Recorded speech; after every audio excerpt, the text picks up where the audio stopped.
Hyderabad BRK Bhavan దగ్గర ఉద్రిక్తత చోటు చేసుకుంది. సచివాలయ ముట్టడికి యత్నించారు విద్యార్థి సంఘాల నేతలు. ర్యాలీగా వెళుతున్న స్టూడెంట్స్ ను బీఆర్కే భవన్ దగ్గర పోలీసులు అడ్డుకున్నారు. పలువురు విద్యార్థులను అరెస్టు చేసి పోలీస్ స్టేషన్ కి తరలించారు.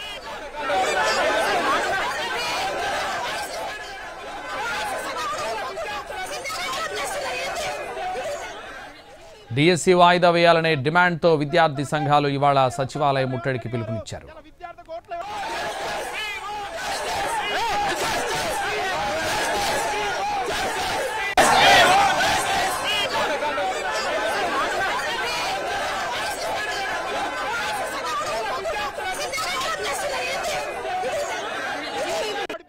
మంత్రి అడుగుదాం, కొత్త విడుదల చేస్తామంటే పాత ఎవరు భరిస్తారు? రేవంత్ రెడ్డి గారు ఇలా విద్యార్థి కోట్లు